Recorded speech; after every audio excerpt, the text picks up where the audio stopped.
That night, the highway wrapped in snow was drowning in a strange kind of silence, and the sky above looked completely dry, without a moon, without stars, like someone had painted darkness across it. And beneath that darkness, in a narrow hidden ravine, a woman was buried alive inside a car, struggling just to breathe, and no one had the slightest idea that she was burning her soul, just to stay alive. But the most terrifying moment came when she heard soft footsteps on the snow, outside, and that sound was not human, and not from any familiar animal. It was like something heavy sliding across the snow, something with a shape that moved past her car, and then stopped as if watching her in complete silence. Emma's heart froze for a moment. Her breaths grew fast, and she pressed herself against the seat. Looking around through the darkness, her eyes half shut, her body shaking as the cold began to seep into her bones. She rubbed her shoulders again and again, trying to steal even a little warmth. But cold has a strange way of stealing the will to live, slowly, quietly, without warning. But Emma wanted to live because she had a reason. She could not walk away from her little boy, Evan, who said goodnight to her every single night. And tonight, she could not even hear his voice, and that pain cut through her like a fresh wound. The accident lasted only a few seconds, but the pain afterward felt like a lifetime. The car had slipped, crashed, and fallen, and the seatbelt had crushed into her chest. Her back throbbed, her body ached.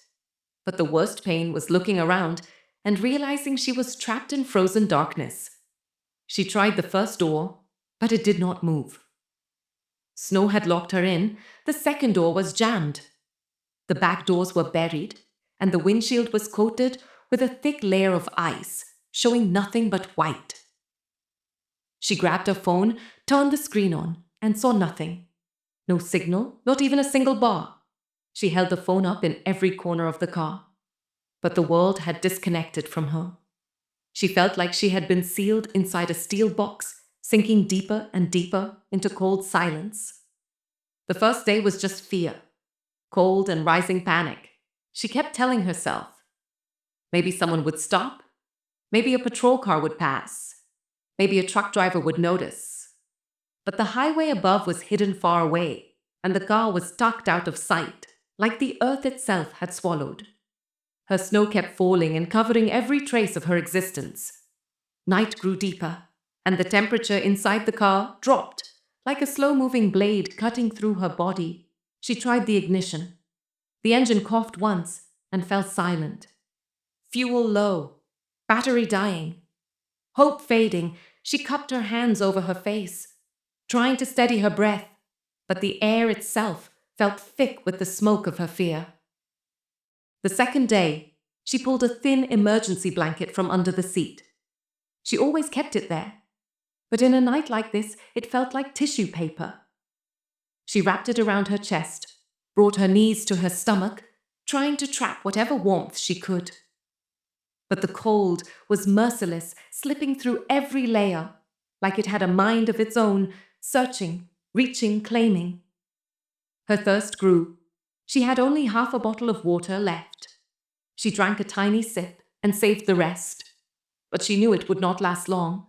She hesitated and placed a piece of snow on her tongue, letting it melt slowly, but it felt like ice had filled her stomach, making her shiver from the inside out. The third day, hunger clawed through her. Her stomach felt hollow and burning, and she had nothing left to eat except crumbs from an old cookie wrapper. She pressed them against her tongue, but they were barely even a memory. She waved her hands, moved her legs, kept herself awake, because she knew if she fell asleep, she might never wake again.